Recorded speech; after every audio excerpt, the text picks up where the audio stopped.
കുറച്ച് പച്ചച്ചക്ക തൊലിയൊക്കെ കളഞ്ഞ് വൃത്തിയാക്കി എടുത്തിട്ട് ചെറിയ ചെറിയ പീസാക്കിയിട്ട് കുക്കറിൽ ഇട്ട് കൊടുത്തിട്ടുണ്ട്. അതിലേക്ക് ഒരു ഗ്ലാസ് വെള്ളവും ആവശ്യത്തിന് നോക്കിയിട്ട് ഉപ്പും 1/2 ടീസ്പൂൺ മഞ്ഞൾപ്പൊടിയും ഇട്ട് കൊടുക്കണം. എന്നിട്ട് എല്ലാം കൂടി നന്നായി മിക്സാക്കി കൊടുക്കണം. എല്ലാം കൂടി നന്നായി മിക്സാക്കണം. ഇനി മൂടി വെച്ചിട്ട് ഹൈ ഫ്ലെയിമിലിട്ടിട്ട് 2 വിസിലിട്ടാൽ ഓഫ് ചെയ്യാം.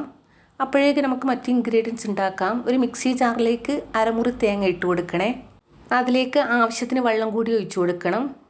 ഇനി 2-3 പച്ചമുളകും ചെറിയ ഉള്ളി ചെറിയ ചെറിയ പീസാക്കിയതും 1 ടീസ്പൂൺ വലിയ ജീരകം ഇട്ട് കൊടുക്കണം. ചെറിയ ഉള്ളി ഇല്ലെങ്കിൽ വലിയ ഉള്ളി ആയാലും കുഴപ്പമൊന്നുമില്ല. പക്ഷേ ചെറിയ ഉള്ളി ഭയങ്കര ടേസ്റ്റാണ്. അതൊന്ന് ക്രഷാക്കി എടുക്കണം. ഇതുപോലെ തെരിതെരിപ്പ് ഉണ്ടാക്കണം. ഇനി ചക്ക വെന്ത് വന്നിട്ടുണ്ട്. അതൊന്ന് ഉടച്ചു കൊടുക്കാം. ഇതുപോലെ ഒന്ന് ഉടച്ചു കൊടുക്കണം. കയ്യിലെടുത്തിട്ട് ഉടച്ചു കൊടുക്കണം. അതിലേക്ക് നമ്മളിപ്പോൾ അരച്ച് വെച്ച തേങ്ങ മിക്സില്ലേ അത് ഒഴിച്ചു കൊടുക്കാം.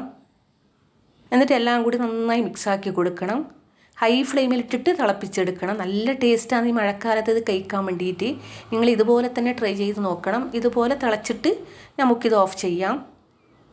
ഇനി ഒരു തവയെടുത്തിട്ട് അത് ചൂടായാൽ അതിലേക്ക് 2 ടേബിൾ സ്പൂൺ എണ്ണ ഒഴിച്ചു കൊടുക്കണം. അത് ചൂടായാൽ അതിലേക്ക് 1 ടീസ്പൂൺ കടുക് ഇട്ട് കൊടുക്കണം.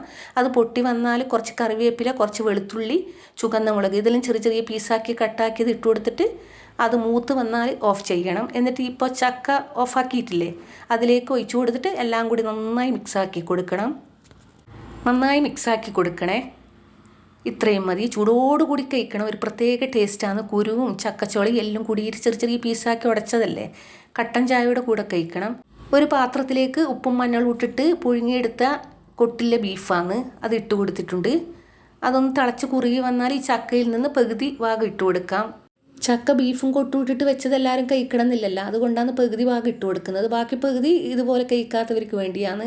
എല്ലാം കൂടി നന്നായി മിക്സാക്കി കൊടുക്കണം. ഇനി ഇതിലേക്ക് കടുകൊന്നും താളിക്കണ്ട. ഇത്രയേ വേണ്ടൂ. കുറച്ച് കുറുകി വന്നാൽ ഓഫ് ചെയ്യാം. നല്ല ടേസ്റ്റാണ്. ഇഷ്ടപ്പെട്ടാൽ സബ്സ്ക്രൈബ് ചെയ്യണേ.